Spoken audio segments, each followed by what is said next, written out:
All right, welcome back in Radio Row, the Zach Gelb Show on Radio Row at Super Bowl 51 between the Falcons and the Patriots is brought to you by Corona and Corona Light. And now joining us is a former Eagle, a former Jet, and that is the 2012 Pro Bowler in Wade Smith, who's kind enough to join us right now on Radio Row. Wade, great to see you, and how are you? I'm doing awesome, man. Enjoying these Super Bowl festivities. How about yourself? I'm doing great.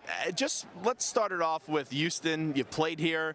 You had a lot of success here. I'm a big guy. I'm looking for some places to eat. Best places to eat in Houston are? Okay, so if you want some barbecue, you need to go to Ray's Real Barbecue Pit. It's over there in the 3rd Ward, Houston, so you go there and get some of that. If you want to get you some steak, you probably want to go to like Steak 48, or my guy Whitney Merciless just opened a place called 1/5. Him and Chris Shepard put that together. If you want to get some like Tex-Mex kind of food like that, you go to a spot called Anejo that's over like off of San Felipe, a little bit in the Galleria area. So that'll pretty much cover most of your bases right there.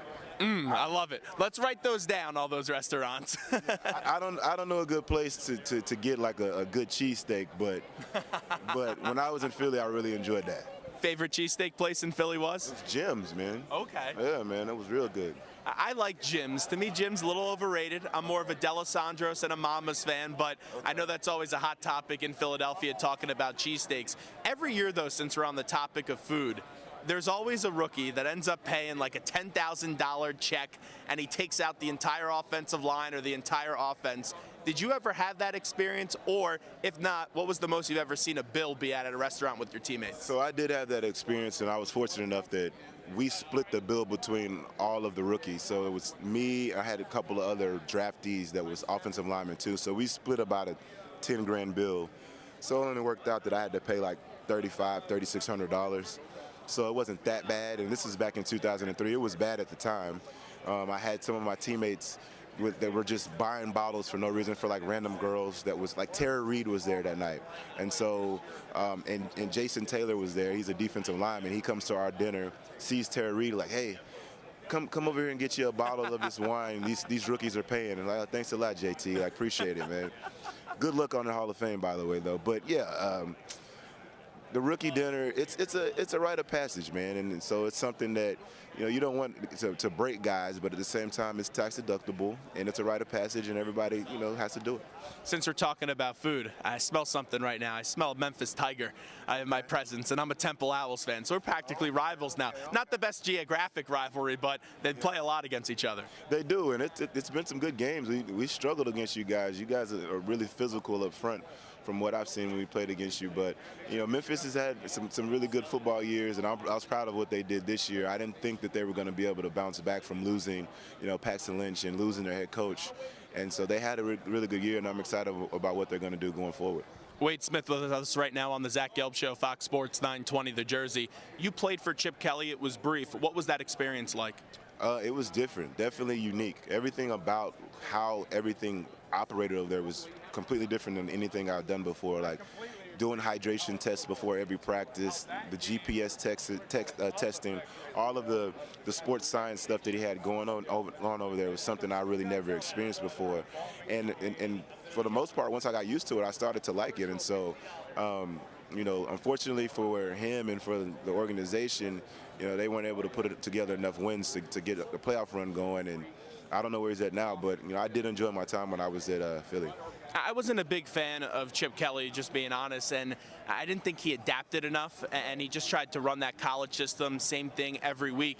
But that perspective is interesting because a lot of Eagles players, when he left and they brought in Doug Peterson, it was just such a relief, and you saw that the players were a lot happy. So I guess that different culture didn't always resonate with every player on that team. Yeah, I mean, you got to think about it. I was there for about 6-7 weeks. It was something I never experienced before, and sometimes when you experience something new, it's like, oh, this is something different. Let me try it out. And I thought it was cool. I could see where it can get kind of tedious over time when you're always worrying about things that you normally don't think about when you're a football player. But he's done it before in college, and it worked there. He tried to do it in the league, and it just didn't quite work out right. And now everyone turns their attention in Philadelphia to Carson Wentz. Hopefully he's the savior, and he had a good rookie year. They got off to a good start, then lost a big-time piece on the offensive line. in Lane Johnson. Right. With Carson Wentz, I don't know if you've played with the rookie quarterback before or not, but when you play with the younger quarterback, what do you look for to see if this guy has what it takes to lead this franchise for the future? Well, I haven't played with a rookie quarterback that was drafted that high or anything like that, but I've had rookie quarterbacks, and you want to see them progress. You want to see them come into the huddle, take command in the huddle. You want to see that they're the type of guys that study and pay their dues and put in their work. And you know that if you can trust them, then they can trust you. And so that gaining that trust between one another is critical for a young quarterback to come in when you have a veteran team. Let's go up the turnpike now. You've also played for the Jets. That experience with the Jets, what do you take away from it? The first year I went to the playoffs, and so I really enjoyed that. That was in 2006, and that was the first time experiencing going to the playoffs. Mangini was the coach, right? Mangini was the coach, and so that year we beat the Patriots on the road during the regular season, which was a pretty big game. And I'm really fond about that season and how we did, because when I left, I was with the Dolphins that first game of that season. And then I got released, and so I went to the Jets the next week. I was like, nobody really expected the Jets to do much that year. And Chad Pennington had a really good year. Chad Pennington had a really good year, and we ended up going 10-6 and going to the playoffs. And we played against New England, and we played a good game. We just came up short. The next year was the exact opposite. We kind of had high expectations, and we ended up going 4-12. So kind of have a mixed bag about being up there with the Jets, but I really enjoyed, I was living on Long Island. I enjoyed New York City. I loved living in like a little lifestyle apartment right next to an L train. So I have some fond memories of New York. I'm from Comac, actually, on Long Island, Suffolk County. Where in Long Island did you live? We were living in Westbury. Oh, nice. So that was back when the facility was over there by, what is it? Florham, not Florham no, it's Park, like Hofstra. Hofstra, yeah, that's what it was. It was at Hofstra, yep. Wade Smith with us right now on the Zach Gelb Show. You jumped around from place to place in the league. Obviously, ideal world, you'd be a starter for a team for 10 years, make the Hall of Fame and all that. You look at what the Patriots, though, are doing right now, as it's now 16 years, Brady and Belichick, and you played against them in 2006, and now they're getting ready to hopefully win their 5th Super Bowl on Sunday. Just how about the run those two guys have had? Yeah, man, I played against them in 2003, even farther back. It's back when I was playing with the Dolphins, and they've been successful for so long. You have to respect what they're doing. Even though I don't like them, I'm gonna be honest with you, I don't like the Patriots, because if somebody continues to beat you, you don't like them, and you get angry, and you want to figure out a way to do it. But it's very difficult to do, and you have to respect the fact that they've had so much turnover over the years, and they consistently are always there. And Tom Brady has the opportunity to win his 5th championship this year, which is amazing. Toughest player you've ever had to go up against? That's a good question. I don't ever give it to one person, but I'll give it between a combination of guys. And so I'll say Dwight Freeney, I'd say Richard Seymour, and then I'd say Haloti Ngata. Those are the 3 guys that I'd say. And Dwight Freeney now playing with the Falcons. How about that? Yeah, I mean, he is the ageless wonder. He's still got that spin move, and I would not be surprised if he gets a sack using that spin move, because it's deadly, and he knows how to bring it out when he needs to bring it out. He's an extremely smart player, and so they're going to need it if they're going to beat the Patriots. One day, Dwight Freeney's going to slow down. One day, Tom Brady's going to slow down. As just a former player, do you just sit there and go, how the heck do these guys do it? Like, what the heck is in the water with the Falcons and then with also the Patriots to get these guys to still play at an elite level at their age? Well, you got to think, Tom Brady's, his pocket presence is probably better than any quarterback that I've seen in the league. So he doesn't take that many hits. And so that lends you to play a lot longer in your career if you're not getting beat up. Takes care of his body. He's pretty much like a warrior when it comes to his health. And so that extends his career. And then Dwight Freeney's the type of guy that he might play 20, 30 snaps a game, and he takes care of himself as well, and so you're able to extend your career longer. But you got to have all the respect for those guys. When we get your analysis breaking down this game, what stands out to you with this Super Bowl 51? And if you have to give me one thing the Falcons have to do and one thing the Patriots have to do to get that Lombardi trophy, they are? Well, I would say this. Both offenses are very formidable, really good quarterback play. Offensive lines are playing well for both teams, skill positions all around the board. So I'm thinking both defenses are going to struggle. Slowing the other side down. I think in order for the Falcons to win the game, they have to get a pass rush against Brady. Everybody knows the formula to beat Brady. It's just actually executing it to make it happen. And so you have to change up your coverages. You have to get pressure with 4 guys. You can't blitz him, because if you do, he's going to take advantage of it. And then on the other side, I think the Patriots are going to have to they're going to have to just get a critical stop here and there. And their defense is kind of built for that. They're bend but don't break. And so they're going to have to turn those situations where the Falcons are in the red zone, they got to make them hold them to 3. Or they got to get a turnover. And if they do so, I think they can outpace them. I don't think that's going to happen, but that's what they're going to have to do to win. There's so many debates and conversations right now. Should you let your children play football? Where do you fall in that argument? It's a good question, and a lot of times when people ask me that, like, would you let your kid play football? I don't have any sons, so fortunately I don't have to deal with that yet. But I'd say this, I wouldn't have my kids playing until 7th grade, my kids personally. But I do know that the programs that the youth leagues are installing to help kids, to teach them how to tackle and keep their heads up and protect themselves, I think it's going to pay dividends over the time being. I think with the amount of concussions that they've had and the studies that's coming out, some of the numbers are dropping of kids that are playing. And you know, football isn't for everybody.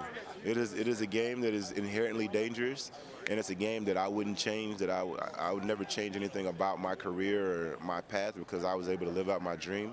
And so I would just say if there's a kid that wants to play and that's his dream to do, who am I to stop him from achieving his dream? And if I can do something to help, whether it's coaching or in some kind of way teaching them so that they can stay healthy trying to achieve their dream, then I'm all for it. It's interesting that you say that because in my household, I was in 7th grade and I wanted to go out for the football team. Right. My dad said no, and my mom, ironically, said yes. Right. And she actually has more of the say in the household because my dad goes by the philosophy, happy wife, happy life. So I ended up playing football, and I played throughout high school. And I loved it. And the thing is, I think the game of football teaches you so many life lessons. Even though I only played from 7th grade to high school, I learned a lot from the game. Right. What did you learn from the game that you still use in your life today? It's the ultimate team sport. It's the whole mentality of doing your job and people counting on you to be successful when you're working in whatever environment it may be. I'm the executive director of my foundation.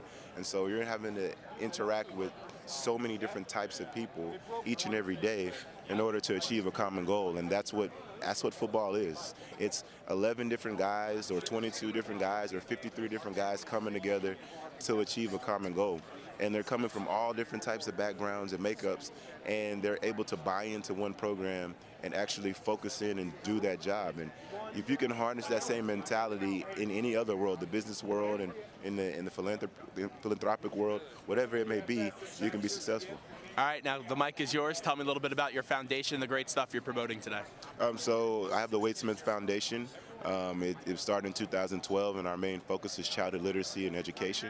I've actually written my own children's book, Smitty Hits the Playbooks, and you can actually get that at wadesmithfoundation.org, and all the proceeds from that book go to our programs. We have 2 major programs. One of them is our Smitty Scholarship Program, where we give out scholarship money for outgoing seniors here in Houston and as well as in Dallas, and we've given out over $150,000 in scholarships since its inception. And then we have a program called Reading with the Pros. And so Reading with the Pros is a program, it's a literacy outreach program. We go to elementary schools all over Houston and Dallas, and I'll get current and former NFL guys together, as well as TV personalities, radio disc jockeys, doctors, lawyers, professionals from all different walks of life. And we talk to the kids about the importance of reading and how cool it is and how it can open your mind to so many different opportunities. I also talk to the kids about, you know, sometimes kids struggle with reading, and I tell them it's okay if you're not a good reader, it's okay to be that way. It's not okay to stay that way. So if you're struggling with reading, ask someone for help. You know, ask your teacher, ask your parents, ask your brother and sister, ask your friend. And I also teach the kids that if someone struggles with reading, don't make fun of them, help them. Because kids that aren't reading by grade level by the 3rd grade, they severely handicap themselves to have the ability to achieve anything worthwhile in life, whether it's any kind of career or any kind of success as a citizen in this country. The great Wade Smith with us on the Zach Gelb Show, powered by Corona and Corona Light from Super Bowl 51. Wade, great to see you. Thanks so much. Appreciate you having me, man.